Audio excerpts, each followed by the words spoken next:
Shri Gurubhyo Namaha children. We welcome you to our online teaching academy, Ekalaiva.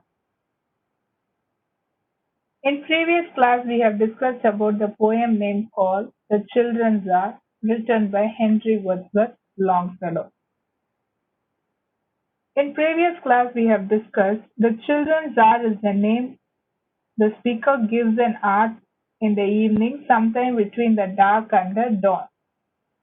He is working by lamplight in a study table and he could hear the footsteps and they were talking very sweet and soft. And he says that when the door opens, he could see Alice, Allegra, and Edith. They were just coming down the steps and they were plotting and planning to surprise their father. After this, shall we continue, children? Yes.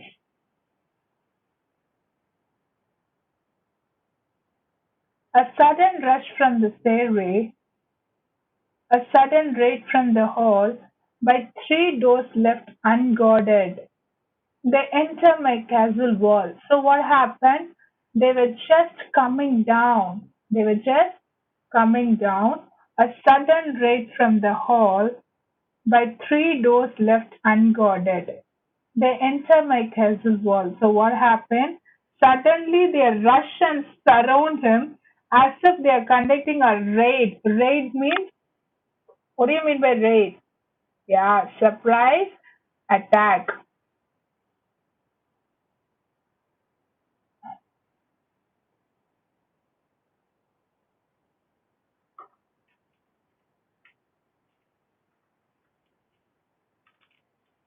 Surprise attack. And by three doors left unguarded, it is open, unprotected. They enter my castle wall, they enter my room. Okay, understood? Yes. So, what are the rhyming words here?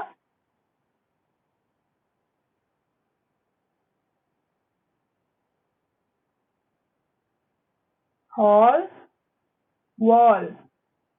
So, what is the rhyme scheme? We have A, B, C, and then B. Okay, in full poem we have this rhyme scheme only A, B, C, B alone. Okay, children, shall we proceed on to next answer? Okay, ma'am. Then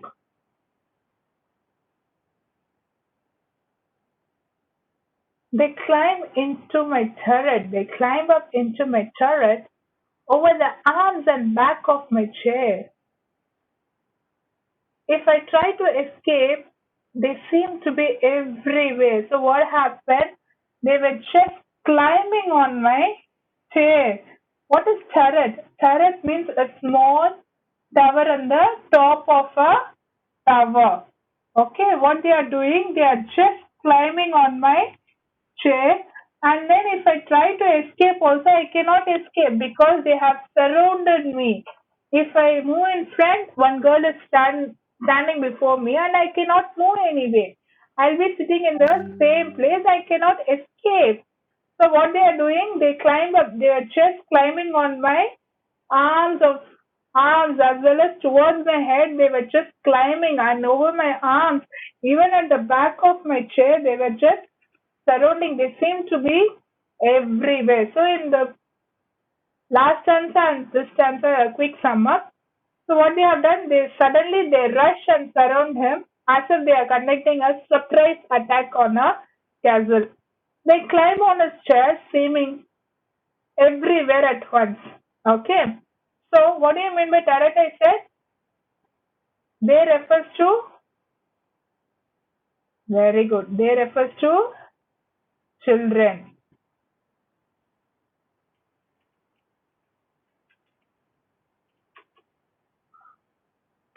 Turret. Yeah, very good, children. Then over the arms and back of my chair. If I try to escape also, what happened?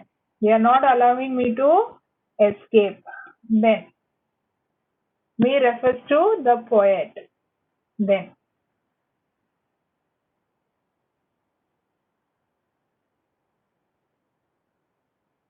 They almost devoured me with kisses. They were just hugging me and kissing me, and their arms about me. Entwine. Entwine means twist together. Entwine means twist together. They were just twisting their hands and they were hugging and then they were kissing him.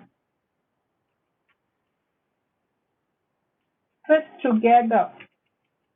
And then till I think of the Bishop of Vision. So he just compares the Bishop of Vision. So who is he? You know who is he? Do you know? Where is this mouse tower has been? It is in the small island in the Rhine River. It is outside the Begim as Rhine in Germany. It is based on this Bishop of Vienne is based on the legend of a cruel bishop who was killed by the army of mice. Okay, so he compares the children towards Bishop of Begin and the mouse. Okay, then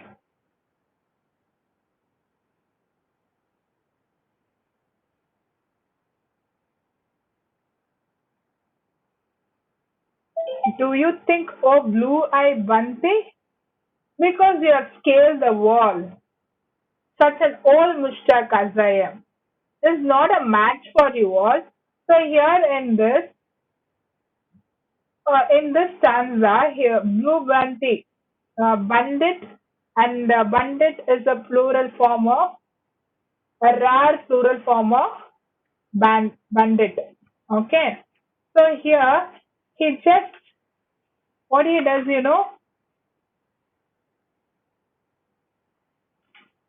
this stanza after the children reach their study chair, the speaker begin to imagine themselves as a part of the children's story. So he refers to the Bishop of Bijin, which was somewhat obscure. He was very cruel and unfair leader whose tower was invaded by rats as punishment for a famine, starving, and he did a little to avoid or help his subjects through. The speaker feels more confident than the bishop, warns his children that reaching the tower was the easy part and there is one guard they cannot get past, namely their own father. He plays himself with the story and calls them Banti. Banti means a group of robbers who just comes to that place. So he says, such an old mushtaq as I am is not much for you all. So you're all young, I become old. Okay, children. Then I have you fast in my fortress and will let you depart, and will not let you depart. And you put down into the dungeon in the round tower of my heart. So in this stanza,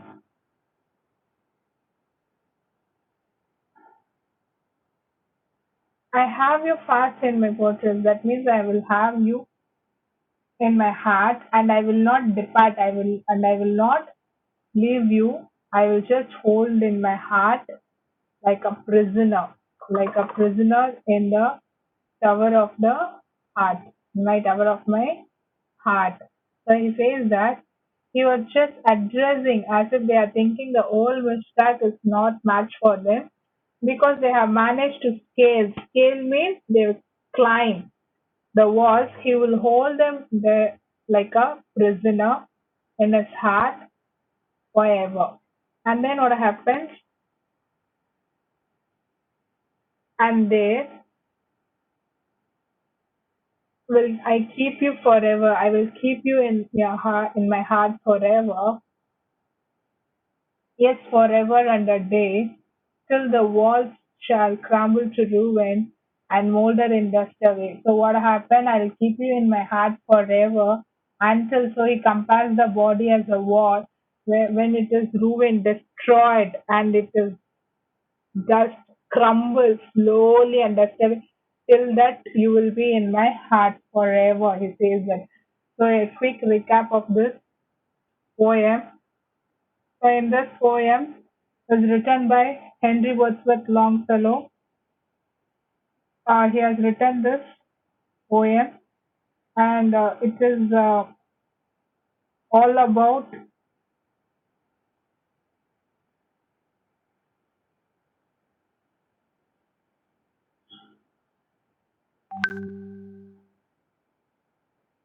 the poet gives an hour in the evening, sometime between the dark and the dawn. He worked by using the lamplight and a study table, and he could hear the footsteps, which he could hear the sound of their daughters, which was very sweet.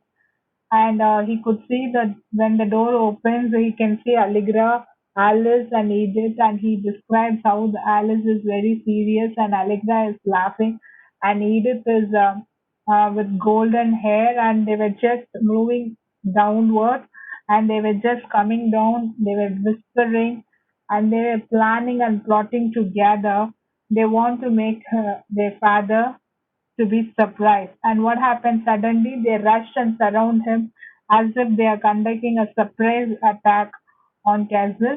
They just climbed on the chair and they were just looking here and there, and he could not escape because they were surrounded, they were surrounded him. And then what happened? They kissed him joyfully, and then they were just hugging him, and then he could remember the Bishop of Behin, because like that the mouse will be going on and attacking that person. Like that they were slowly reaching the top of the head of the poet. And then what happened? He laughingly addressed them, asking if they think that is the old Mushtaq is no match for them, just because they have managed to scale. Scale means climbing up.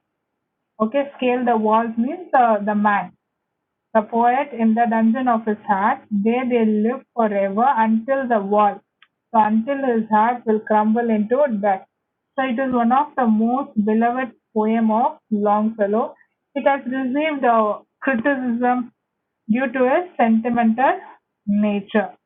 Okay, this poem is very sweet and intimate and personal. And then what happened? The theme of the poem is father love, time and space, youth. Why? Because why a father love? Because this poem is all about heartfelt expression of a father, a love between a father and the daughter. Okay, so they are giving the time, and it was interrupted by his playful and merry daughters. And even though he responds to them in kind and letting them they wanted, and they were playing. And then time and space is what they are doing is just moving beyond one moment. Time and space. He's saying that it is boundaryless expression of love between a father and a daughter. So time is mutable, space and does not matter because love is more powerful than both. And then what happened? Youth. So he's saying that the three daughters were charming. They have. He's saying that he is merry, soft and sweet, little feet patter, and then just some completely caring about nothing beyond show their father love. So youth is a pure and lovely slate. It is fleeting. Longfellow acknowledges the evening is a great pleasure. And then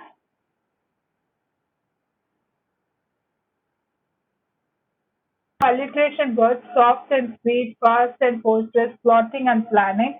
And we have here hyperbole in a sentence. They seem to be everywhere, and they will like keep you forever. And we have personification. The night is beginning to lower. We have so many literary terms. Okay, okay, children, have you understood the poem clearly? Thank you, children. Shri Gurubhyo Namaha.